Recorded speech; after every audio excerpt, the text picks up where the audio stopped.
Every generation has its cultural touchstones, the things, the people, the art that speaks directly to them in their youth, that shape who they will become as adults, providing a template for where they fit into society and what they can and must do with the finite time they have in this corporeal form. There are visionary leaders whose voices, whose ideas carve out a path, a roadmap to shape the world anew, violently if necessary, with the power to influence and advance progress through strength of will, unbound by conventions of polite society, paragons of self-actualization. Hi, I'm Dan Larson, and this is the history of Rude Dog and the Dweebs.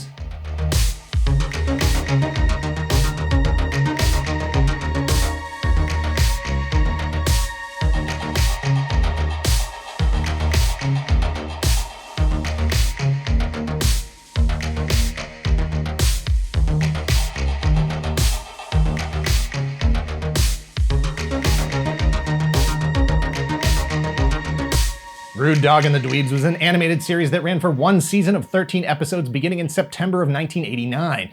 It premiered exactly 2 months before The Simpsons' first full episode, which is important to remember because while Bart might challenge you to eat his shorts, Rude Dog would eat your shorts, your homework, and his own shit.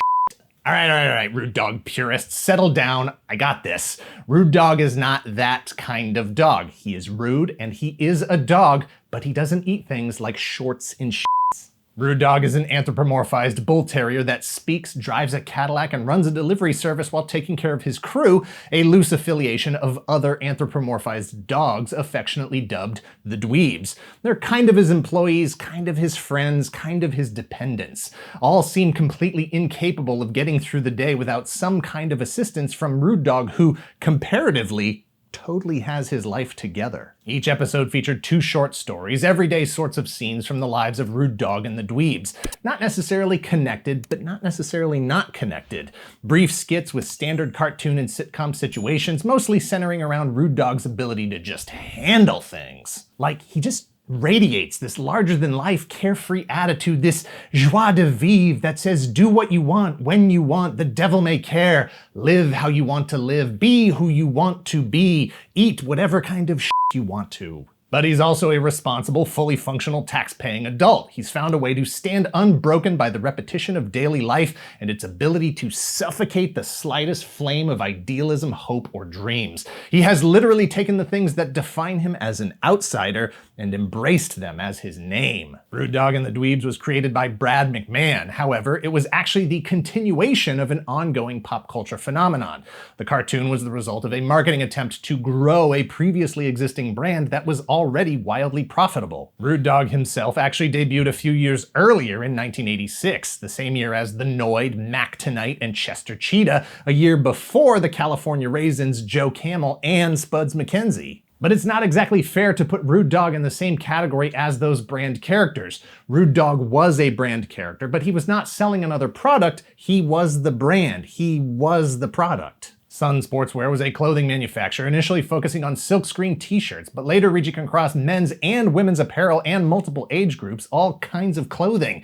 Rude Dog was created as a proprietary character that would be featured on Sun Sportswear shirts appealing to surf and skate lifestyle enthusiasts, yes, but also anyone who wanted to commit some light flouting of authority. Rude Dog apparel was, by all metrics, a huge and unexpected surprise hit for the company, absolutely exploding in sales and powering their in-house proprietary character line of clothing. Rude Dog was in demand and helping to transform the company into one of the largest providers of silkscreen sportswear in the country.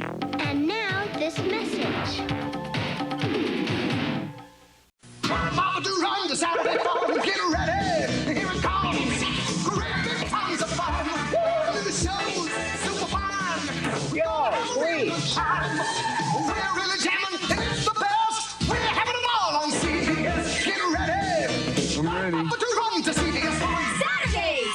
But what does it mean to be rude? What is a dog? Some suggest that in this context, rude is a substitute for radical. Without the benefit of a time machine or a linguist, it's hard to know for sure what the true meaning of rude was in this context to the world of 1986. Likely it grew out of regional slang, or perhaps an application of the term used by the demographic that Sun Sportswear was looking to market Rude Dog merchandise to. Rude could have been synonymous with attitude or audacity or temerity, none of which are negative terms. One theorist on YouTube is right now baselessly speculating that Rude Dog was short for erudite dogma, and that it's possible the original drawing had a copy of Jack Kerouac's On the Road tucked under his arm and barked, well, actually, to everyone he came into contact with. Now that would have been ahead of its time. Rude was about riving rife out loud. Don't worry, be happy, you only live once, so party on, dudes. Skate that ramp, surf that wave, take this job and shove it because it's 5 o'clock somewhere. At the peak of Rude Dog's popularity, Sun Sportswear partnered with the Marvel Productions, with the Margaret Loesch, before her historic run at Fox Kids, before Power Rangers, before X-Men, the animated series. Look, if it weren't for Margaret Loesch, Toy Galaxy would barely have anything to talk about. She worked on G.I. Joe, Super Friends, Robotics, Dungeons & Dragons, Transformers, and Humanoids, Fraggle Rocket's on the list, Gem, RoboCop, Dino Riders, Defenders of the Earth, and a lot of others. It's no mistake that we're talking about Rude Dog and the Dweebs now. Today, we respect the legends. We remember the icons. Rude Dog was given a backstory as a mechanic and running a delivery service. He was brought to life by prolific and acclaimed voice actor Rob Paulsen.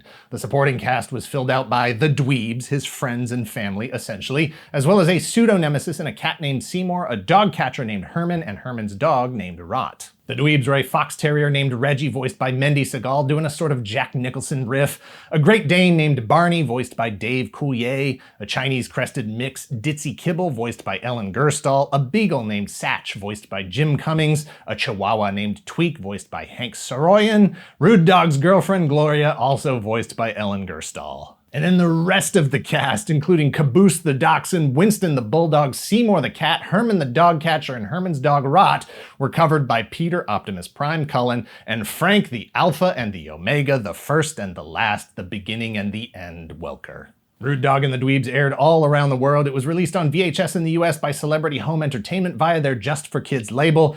To date, it has never been officially on DVD. As of this video, Rude Dog and the Dweebs is not currently available on any known streaming service. Rude Dog was still featured on merchandise during the run of Rude Dog and the Dweebs, but it does not appear that any merch was specifically created for the show itself.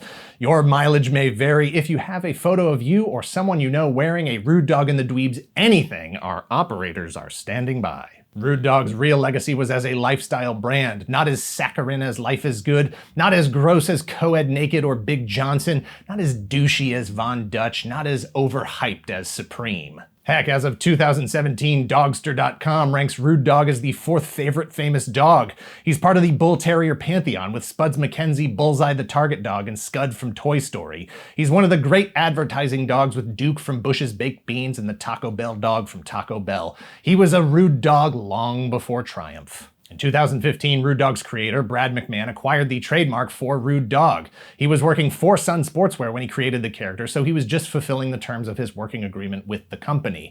No credit or additional compensation. Now he has the opportunity to profit individually from his own creation, and that's what he continues to do with it today at rudedog.com. Take it from Brad in a recent post on the Rude Dog Facebook page, quote, "Rude Dog is indelible, like his spade tattoo. It is as if he has never been missing. After all these years, he is still animated, irreverent, soulful, and taking the lead, a lead that is leashless. Cruising the broad highway with his faithful dweebs, his curiosity and imagination digs up bona fide treasures for all of us Rude Dog true believers."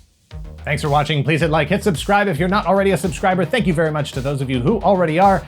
If you're in the position to help the channel grow, please visit our Patreon at patreon.com/toygalaxy or become a YouTube channel member. Both Patreon and YouTube channel membership have the same exclusive content, so choose your own adventure. Please share this video and let us know in the comments down below if you ever found a shirt that either A, inspired you to change your life, or B, spoke in your voice, saving you the trouble of having to say a thing when you can just walk around all the time expressing yourself on the torso. You know, I had a No Fear shirt at one point, definitely the light flouting of authority that I was looking for as a junior in high school.